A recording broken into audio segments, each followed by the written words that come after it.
So we will fill this straw with red litmus solution,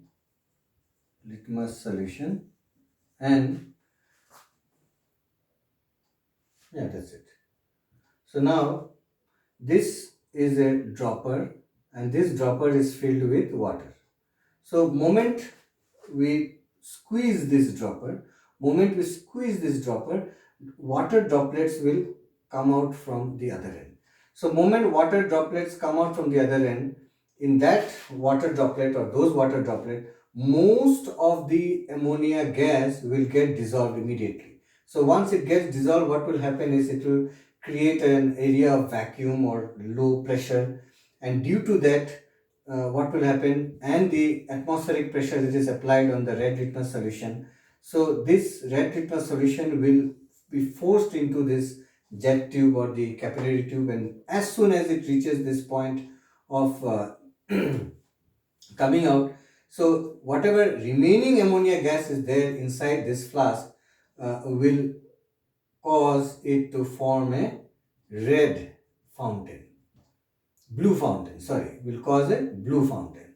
So this shows that number one, that ammonia is highly soluble in water, and number two, that it is a basic nature. So basic nature, because it's a basic oxide, so it, when it reacts with red litmus solution, what does it give? A blue fountain. So this is regarding this is the fountain experiment. This is also we discussed in detail with the HCl gas preparation. That there also we know that HCl gas is what? It is acidic in nature. So if you put a blue litmus solution, it will turn into red. Here we have red litmus solution, it is turning into blue. Now let us look at some reactions with acid. Now usually if you look at the Arrhenius concept, that acid, when you react with base, what we get is salt and water. So if you take HCl and you take ammonia, what will happen? There is no oxygen. So how will water get formed? So we get only the salt but no water. So this is only possible if you take the aqueous solution of ammonia. So with aqueous solution of ammonia, with aqueous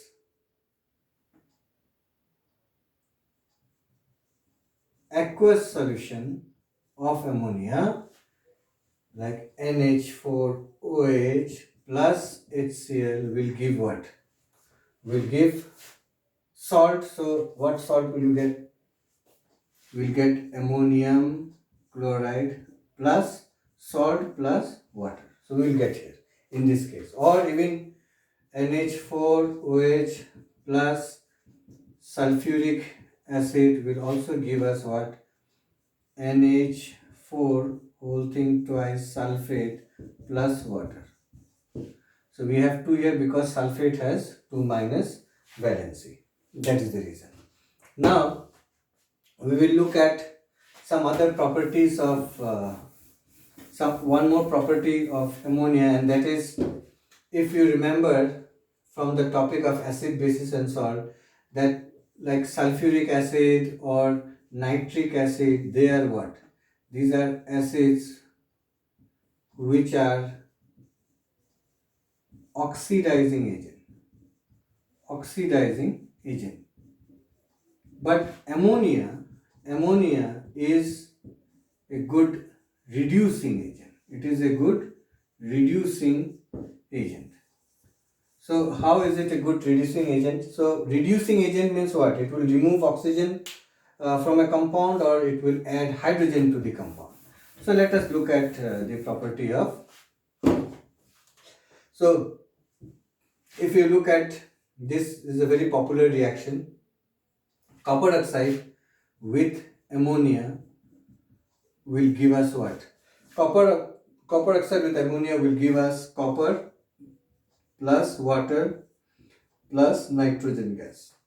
This is very important reaction because from this reaction we can also observe that we can also, this is also another method for producing nitrogen gas. So that way it is very popular. Another is, if you look at the reaction, there are many observations from here. Copper oxide is usually what? Black, and copper that is obtained is red. So from this reaction you can say that if there is any when you react a black compound with ammonia, we get red precipitate. So what is that reaction? It is this same reaction. This is the reaction. So the same reaction is used for not only obtaining nitrogen gas, but also it explains that one precipitate that is formed, which is red in color, is copper.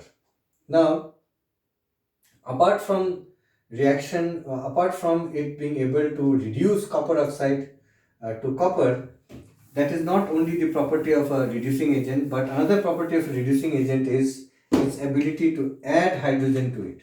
So if you react it with chlorine, and that also in excess of ammonia, with excess of ammonia, you react chlorine with ammonia, where ammonia is in excess. So what will you get?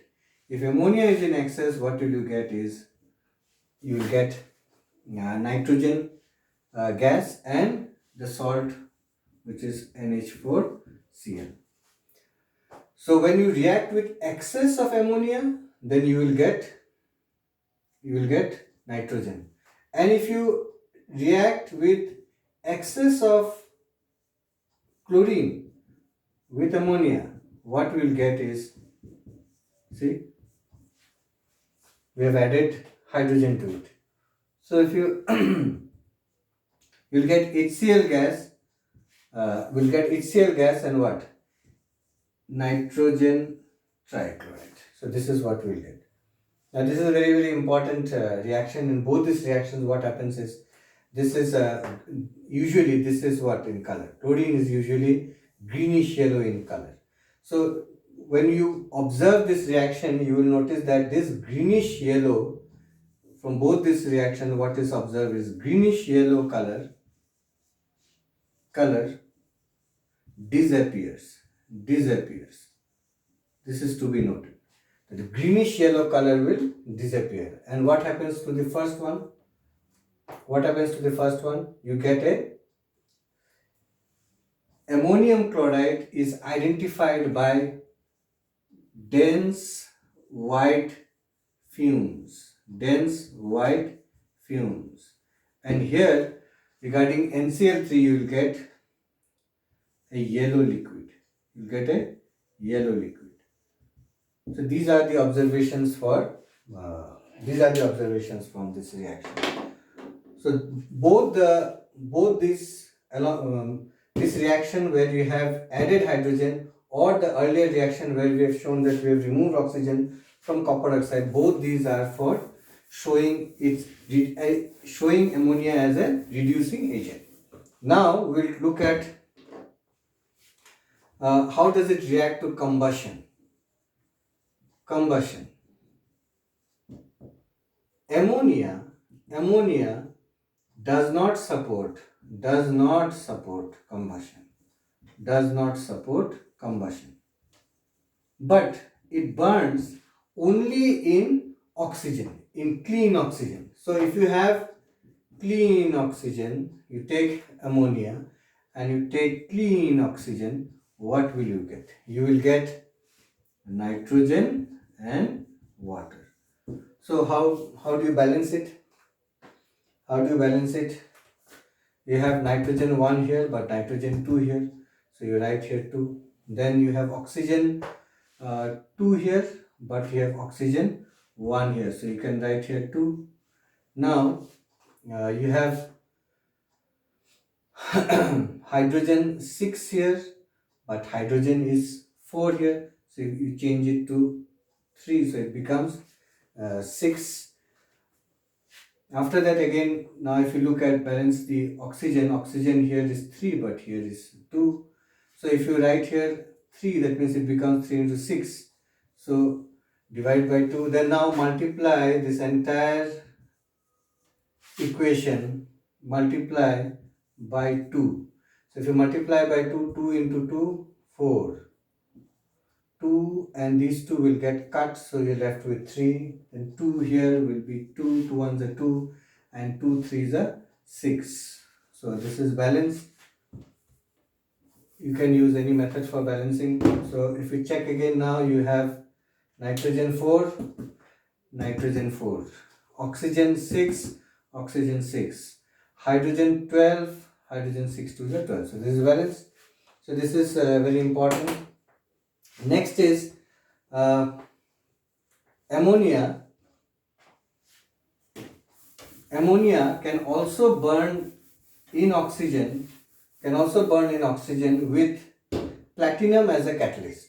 So if you take ammonia with oxygen and burn it with help of platinum as a catalyst at a temperature of around 800 degrees centigrade, then what will happen? You will get nitric oxide.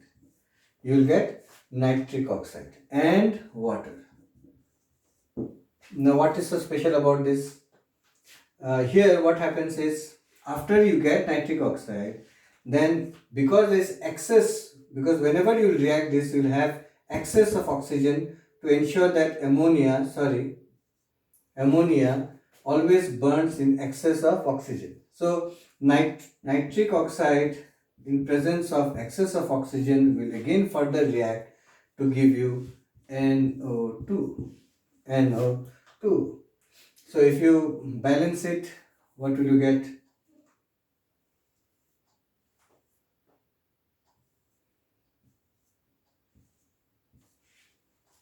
And this one is 2 nitrogen, 4, 4, 2. So 2, yeah, it's balanced. Now what do you observe from here is that number 1, we obtain a brown gas. So this nitrogen dioxide is a brown gas. And number 2 is what? After we switch off this heating, even after switching off the heating,